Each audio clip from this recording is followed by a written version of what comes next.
1982 সালে ঢাকা আসি। ঢাকা আসার পরে তখন এই জাতীয় ঈদগাহ মাঠে পুকুর ছিল।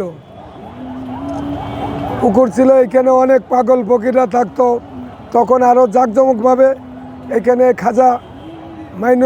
খাজা মাইনুদ্দিন চিশতি রহমতুল্লাহ আলাইহির ছোট সাহেবজাদা খাজা শরফুদ্দিন চিশতি রহমতুল্লাহ অলি বাংলা, আমরা ওনার দরবারেই সেই 82 থেকেই ওরস করে আসছি। রজবের 19 এবং 20 উনি একজন আল্লাহর অলি ছিলেন, উনি খুব ভালো লোক ছিলেন।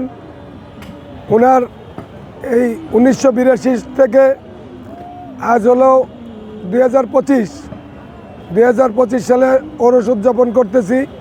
আমরা ওরসে গরিব মিসকিনদের দুপুরবেলা সাদা ভাত সবজি খাওয়াইছি, রাত্রেবেলা আবার 8টা সাড়ে 8টার দিক সবজি এবং ভাত খাওয়াবো, এবং রাত 3টায় তবারক গরু দিয়ে তিহারি পাকাইছি। এই তবারক গরিব মিসকিনদের মাঝে বিলাবো। এবং আমার এই আস্তানায় গাউসুল আজম মাছ ভান্ডার শরীফের ভক্ত আমরা এখানে মিলাদ, জিকির এবং কিয়াম পাঠ করব, দোয়া করব, সমস্ত দেশবাসীর জন্য দোয়া করব। দেশবাসী যাতে ভালো থাকে, দেশের প্রতি জানি অরাজকতা সৃষ্টি না হয় এবং দেশ যাতে ভালো পথে চলে। আমাদের পথে আল্লাহ কোনো গজব নাজিল না করে, আমরা সে ভালো পথে চলতে পারি।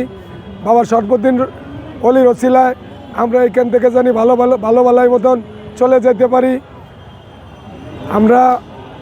আপনারা যারা আসছেন চ্যানেলের পক্ষ থেকে আপনারাও আমাদের সাথে মিলাদের সামিল হবেন।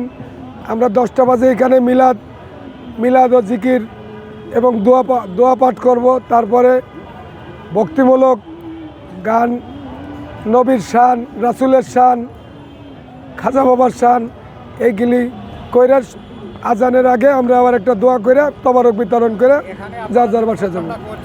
জি, সরকারি কোনো সহযোগিতা আপনারা পাইছেন কিনা? সরকারের সহযোগিতা বলতে আমরা রেজিস্ট্রার জেনারেলের কাছে দরখাস্ত করছি। রেজিস্ট্রার জেনারেল আমাদের অনুমতি দিছে।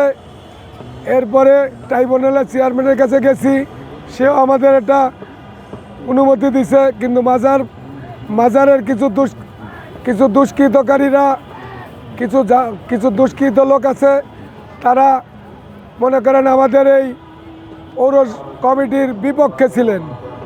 অনেক কষ্ট করে যেভাবেই হোক পাগল ফকিরদের মুখে চাইয়া আমরা এই উদযাপন করছি। দেখেন আমাদের এই বাম পাশে একটা বেড়া করে দিছে, আমাদের মাজারে ঢুকতে দেয় না। এরপরে মাজারে বাথরুমে যেতে দিচ্ছে না। এই পাশে অন টাইম বাথরুম করছে, পানি নাই। সরকারের সহযোগিতা তো আমরা কিছুই পাইলাম না। আপনারা কোথা থেকে আসছেন? আমরা এখানেই, আমাদের এক হিসেবে জন্ম। 82 সালে আসছি, আমার বয়স 55। তাহলে দেখেন এক হিসেবে তো জন্ম হয়েছে গা। আপনাদের দেশের বাড়ি কোথায়? দেশের বাড়ি আমার গোপালগঞ্জ। আমি 1982 সালে আসছি। ওই পাশের মাজার আর আপনাদের যে ওরস, এই দুইটা ওরস কি এক না? একই। একসাথে হচ্ছে না? আমার ওনার ওসিলাই তো আমরা করি, ওনার ওরসই আমরা পালন করি। ওনারা যে আপনাদের সাথে একটা বিভেদ করে দিচ্ছে, এটা কারণ ওনারা এখন আগে যারা এই জায়গার বিচারপতি ছিল রব সাহেব, বিচারপতি ছিল ফজলুল করিম সাহেব, তারপরে মোস্তফা কামাল সাহেব, এরা আমাদের সবসময় উন্মুক্ত করেছিল। ইতিমধ্যে 5ই আগস্টের পরে যারা এই যে প্রধান বিচারপতি আসছে, বিভিন্ন বিচারপতি, এরা আমাদের থেকে সম্পূর্ণ আলাদা। তারা মাজারকে পছন্দ করে না, কিন্তু মাজারের খাবারটা তাদের পছন্দ। মাজার যে ভেঙে ফেলাইছে, এর কারণ কি? মাজারের এই মসজিদটা মাননীয় শেখ হাসিনা এই মাজারে 120 কোটি টাকা অনুমোদন দিছিল এই মাজারটা 4 তলা করার জন্য। তাই সে চলে যাওয়ার পরে এই টাকাটা বাজেয়াপ্ত হবে, এই কারণে মাজারটা একটু আগে ভাঙছে। আর এই মাজারটা কিন্তু তারা ইচ্ছা করলে আমাদের ওরসের পরেও করতে পারত, কিন্তু আমাদের এই বিঘ্ন ঘটানোর জন্যই তারা এই মাজারটা ভেঙে ফেলছে। আমাদের এই ওরসেও তারা বিভিন্ন বিঘ্ন ঘটাচ্ছে।